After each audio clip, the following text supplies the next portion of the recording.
Ciência Sem Limites está no ar. É um programa dedicado a mostrar, demonstrar, promover pesquisas e pesquisadores no âmbito da Unesp.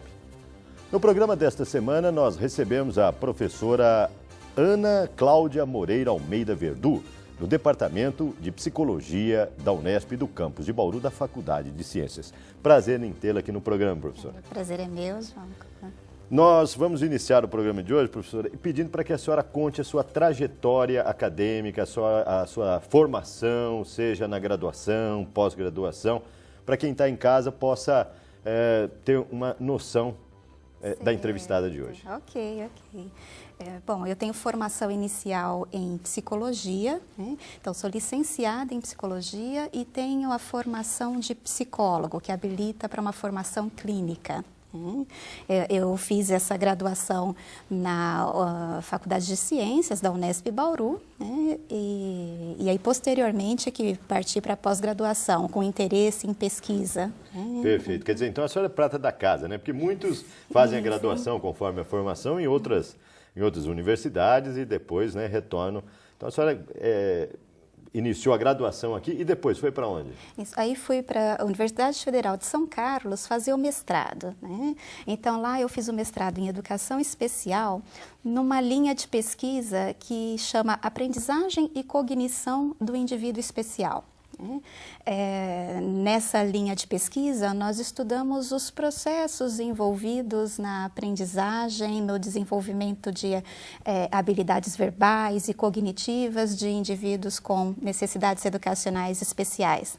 Perfeito. Na educação especial, a gente tem uma vertente para políticas educacionais e inclusão e uma linha para tecnologia de ensino. Essa é para tecnologia de ensino. Depois do mestrado, já também, como se diz, engatou no doutorado? Contínuo, doutorado, isso, doutorado na mesma universidade, na mesma linha de pesquisa, aprofundando o trabalho e os estudos com aprendizagem e cognição de indivíduos especiais. Sempre nessa área, né? Sempre nessa área. E posteriormente ingressou aqui no campus, né? E hoje a senhora também ministra aula, por exemplo, na pós-graduação aqui da Faculdade de Ciências, da Psicologia? Sim. Além da graduação, estou na pós-graduação em Psicologia do Desenvolvimento e Aprendizagem. Né? E importante essa trajetória, né? A coerência dela. Hoje dou aula na linha de pesquisa Desenvolvimento e Aprendizagem, Desenvolvimento e Processos Educativos. Mas sempre nessa área de cognição? Sempre nessa área de cognição, sempre. E hoje, a graduação, é lógico, todo pesquisador, ele tem que dar aula na graduação e, às vezes, também muitos que são credenciados, que têm produção científica na pós-graduação, né?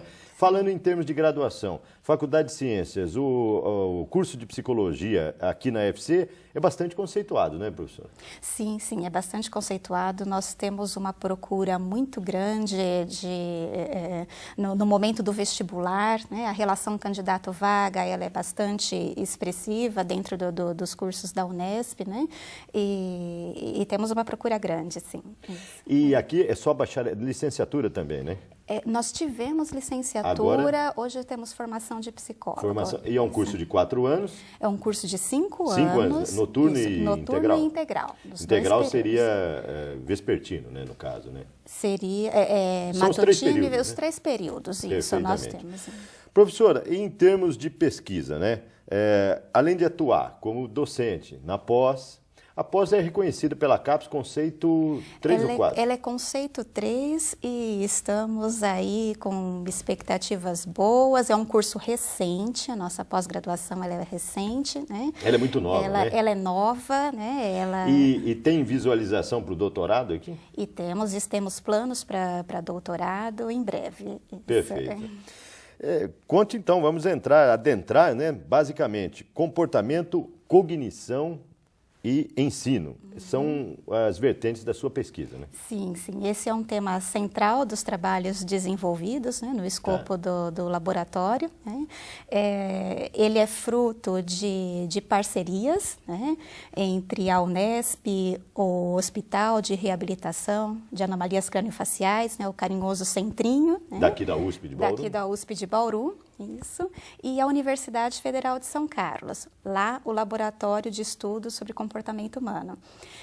Nessa parceria, nós trabalhamos no escopo do Instituto Nacional de Ciência e Tecnologia sobre Comportamento, Cognição e Ensino. A senhora falou de laboratório. Como é que chama o seu laboratório? Laboratório de Aprendizagem, Desenvolvimento e Saúde. Nós vamos para um breve intervalo e no segundo bloco nós vamos conhecer com um certo detalhe como é realizadas as atividades, como são feitos os trabalhos de pesquisas, como que nós vamos visitar o laboratório da professora Ana Verdu, como é mais conhecida. Se você quiser entrar em contato com a pesquisadora, você pode mandar um e-mail, anaverdu@fc.unesp.br, ou se preferir, acesse a homepage www.fc.unesp.br. Voltamos já já.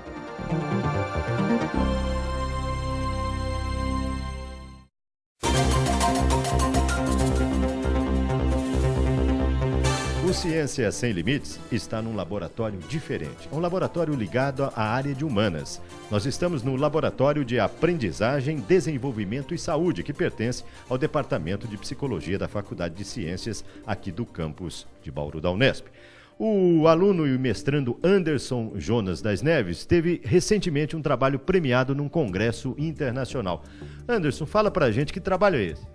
Bom, o trabalho intitulado Compreensão e Produção de Sentenças em Crianças com Deficiência Auditiva e Usuários de Implante Coclear visa basicamente a produção de uma fala mais compreensível por essas crianças a partir do momento em que elas se tornam leitoras.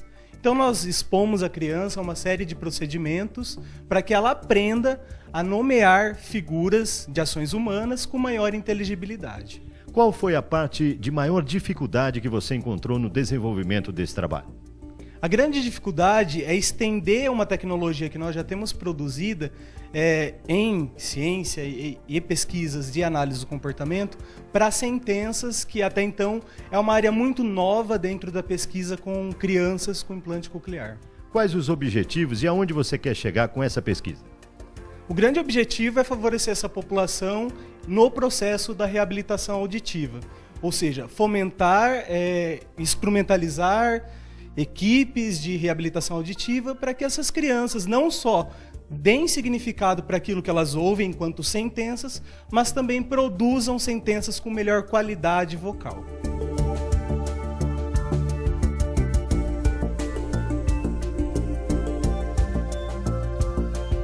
Ainda no Laboratório de Aprendizagem, Desenvolvimento e Saúde, nós vamos conversar com a mestranda Bárbara Guerra. Bárbara, como é que é a rotina de trabalho aqui no laboratório?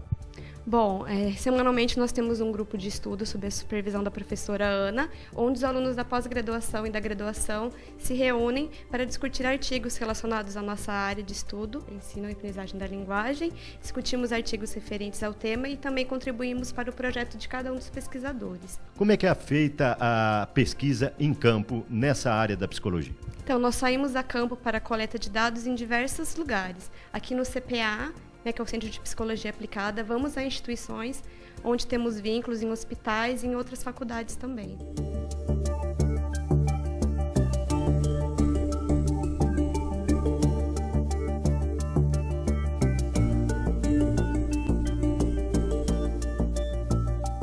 Nós vamos conversar com a professora doutora Ana Verdu, uma das responsáveis por este laboratório. Professora, como é que funciona um laboratório de psicologia? Bom, todos estamos acostumados, com laboratórios com tubos de ensaio, reagentes químicos e diferentes equipamentos, No laboratório de psicologia, o funcionamento é um pouco diferente, O nosso alvo, o nosso objeto de estudo é o comportamento, é esse o fenômeno que nós estudamos, Então, aqui nós discutimos sobre comportamento humano com base em artigos e revisamos a literatura científica no cenário nacional e internacional. Discutimos projetos de pesquisas, delimitamos estruturas de pesquisas e rotinas que vão ser aplicadas em campo E lá em campo, nós tomamos medidas comportamentais e registramos a partir de filmagens, relatos de entrevistas, e aqui nós categorizamos esses dados, olhamos para esses dados, categorizamos, observamos mudança em relação a uma avaliação inicial que nós fazemos, né? Observamos frequências, porcentagens de comportamentos. Professora, como é que foi orientar o trabalho do Anderson das Neves, que resultou num prêmio, num congresso internacional na área de psicologia? Certo. O trabalho do Anderson deriva de uma parceria técnico-científica entre o setor do implante coclear, do Hospital de Reabilitação de Anomalias Craniofaciais, a pós-graduação da Psicologia da Unesp de Bauru e a Universidade Federal de São Carlos. Né? Baseados em estudos anteriores, nós percebemos que uma criança que já é leitora, ela tende a falar com maior inteligibilidade diante da palavra escrita. E ela perde essa inteligibilidade na hora que ela vai nomear objetos ou ações humanas. Nós conseguimos, por meio de procedimento específico, transferir essa inteligibilidade da fala diante da leitura para objetos ou figuras de objetos. O trabalho do Anderson vem fazer esse tipo de transferência de repertórios com frases mais amplas. Ciência Sem Limites vai para um breve intervalo e retorna já já.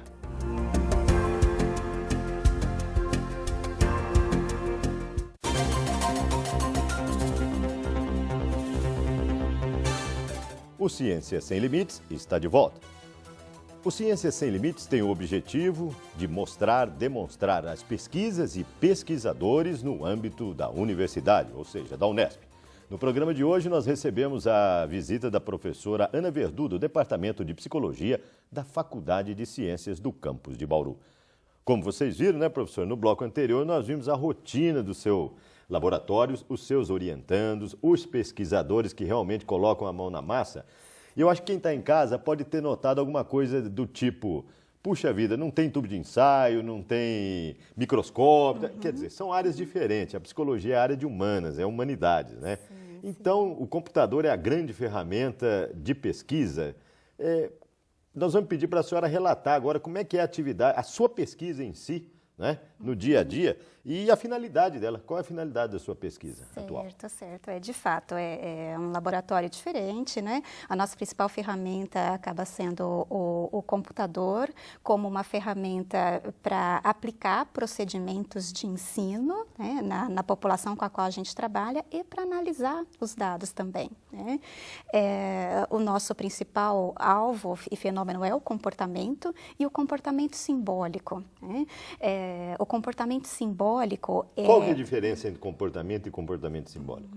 Certo. Nós temos muitas maneiras de interagir com o mundo e o tempo todo a gente está interagindo com o mundo, né? A título de exemplo, quando vamos ao mercado escolher frutas para fazer uma salada de frutas, né? Nós estamos interagindo com aspectos físicos desse mundo. Então, a cor da fruta, a consistência, o cheiro, né? A qualidade, né? A qualidade, e isso. E escolhemos o que vai compor essa salada de frutas, né? Por outro lado, quando a gente escolhe um produto baseado no que está escrito no rótulo, nas informações escritas, nós estamos lidando com símbolos. A hora que nós vamos olhar a carteira e para pagar a conta e decidir sobre o valor, quanto nós vamos dar e troco que receber, nós estamos lidando com símbolos, né? E é esse comportamento que é um grande desafio, né, para pais e educadores, né, de crianças com necessidades educacionais especiais, né? Porque tem dois componentes, né, nesse comportamento simbólico. Isso é bastante interessante. Ele pode ser tomado como um referente ou pelo seu referente e o seu uso simbólico. Então, uma coisa é eu falar a palavra maçã, né, esse som, e a gente lembrar daquela fruta vermelha, suculenta, docinha, né?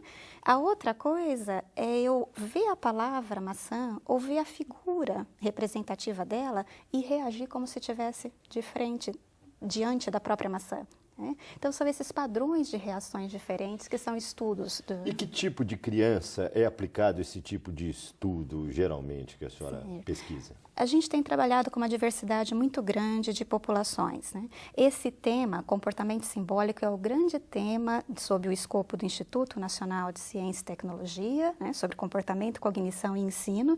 No nosso laboratório, nós trabalhamos com crianças com deficiência auditiva e crianças com outras diferentes necessidades educacionais especiais, como, por exemplo, dificuldades de aprendizagem, dificuldades específicas da linguagem, né? Audição, dificuldades no processamento da audição. Né? Na escrita também, professor? Da escrita também. Então, o comportamento simbólico, ele envolve diferentes modalidades de repertórios, né? Como ler, escrever. E para cada modalidade é um tipo de atividade de pesquisa a ser investigado? É um tipo de relação a ser estabelecida entre palavra falada, entre a figura, entre a palavra escrita, entre o que eu digo quando eu tenho a palavra escrita na minha frente, o que eu digo quando eu tenho a figura, ou sílabas, né? Componentes dessas palavras. Tem idade para isso nas crianças? Tem uma faixa etária? Esse processo costuma acontecer ali, até por conta das escolas, né? A partir dos 5 anos há um investimento mais direto para a alfabetização. E são vocês que detectam os problemas ou vocês já vêm com os casos diagnosticados via fonoaudiólogo ou coisa que o valha? Sim, nós recebemos os casos diagnosticados nessa parceria, né?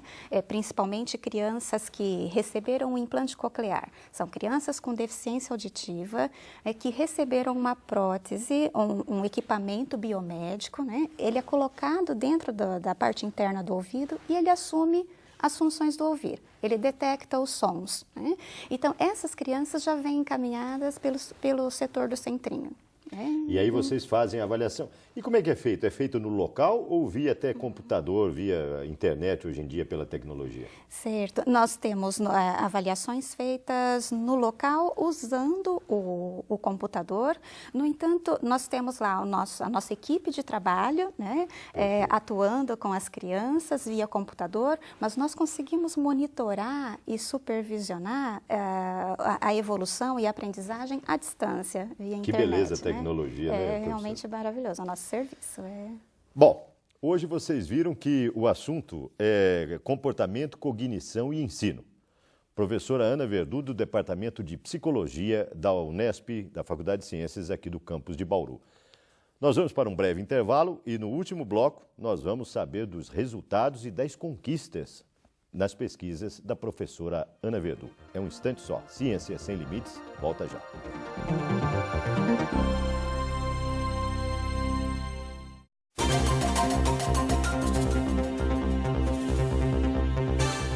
Ciência Sem Limites está de volta. No programa de hoje nós recebemos a professora Ana Verdu, do Departamento de Psicologia. Felizmente o nosso tempo é relativamente curto e nós já estamos no último bloco. Se você quiser contactar a pesquisadora da Unesp, mande um e-mail, esse que aparece aí no vídeo, anaverdu@fc.unesp.br ou acesse o site www.fc.unesp.br, clique em Departamentos, Departamento de Psicologia, você vai ver lá a relação dos docentes, vai entrar em contato via telefone ou mesmo por e-mail com a professora. Professora, estamos falando das suas pesquisas, estamos já no nosso último bloco, o tempo realmente não é curto, né? Então nós queremos saber que tipo de população os seus projetos atendem basicamente. Quer dizer, são várias vertentes de pesquisa, né? Sim, Quem sim. são na população beneficiadas com as pesquisas? Certo. Bom, dentre as diferentes necessidades educacionais especiais, nós temos um carro-chefe, que é a população com deficiência auditiva, que recebeu um implante coclear, né? Isso fruto desta parceria com o Centrinho da USP. Junto a essa população, nós identificamos os processos envolvidos estudamos, né, os processos envolvidos com o ouvir e com o falar, né, e com o ler e com o escrever. E de que maneira, né, sob quais condições, na verdade, o que deve vigorar para essa criança dar significado ao som. Então, falamos de comportamento simbólico, né? Então, ela precisa reagir aos sons da fala humana. Porque tem muita criança que nunca ouviu, né? Só depois do implante coclear que passou a ouvir. Só depois do implante. Acontece isso. Com o desenvolvimento dessa grande área, né, de implante coclear, é uma área multidisciplinar, envolve diferentes disciplinas, né? Hoje, a criança que recebe implante coclear, ela aprende a interagir com os sons de maneira incidental e não planejada, na interação com os seus pais, com as suas famílias, com a população. Mas tem uma pequena parcela da população que precisa ser ensinada diretamente a reagir aos sons de maneira simbólica. E ensinando, a evolução é muito mais rápida também, né? Ensinando, a evolução é muito mais rápida. A gente consegue diminuir as desvantagens, né, por ter sido privada do som por tanto tempo, né? Então, é essa população que a gente trabalha, né, de implantados. Então, tem entidades aqui de classe ou associações que têm o convênio com vocês ou não? Para aplicação das pesquisas? Sim. Nós temos o convênio direto aqui com o Centrinho, o convênio com a Secretaria Municipal de Educação, onde a gente faz um trabalho de extensão nas escolas, aplicando procedimentos derivados dessas pesquisas, né? Seja em populações com outras necessidades. Independente de classe social, né? Independente de classe social. Que é muito bom isso. Inclusive a Associação de Pais e Amigos dos Excepcionais, a APAI.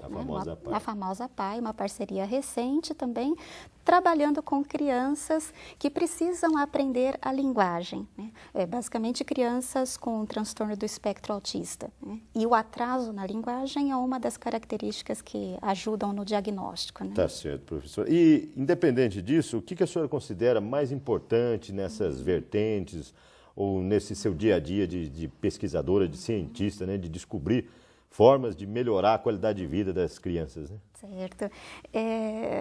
O interessante nessas pesquisas é que ela tem um caráter de aplicação, né?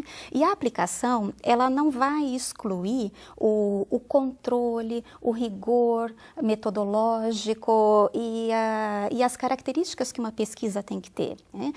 Quando a gente fala em aplicação, a gente está usando esses procedimentos e métodos aplicados a um comportamento de relevância social, né? Então, e a linguagem, o comportamento simbólico é de relevância social. A senhora tem algum dado, algum resultado, já que a senhora queira mencionar, assim, gratificante para o pesquisador, né, e para os alunos? Sim.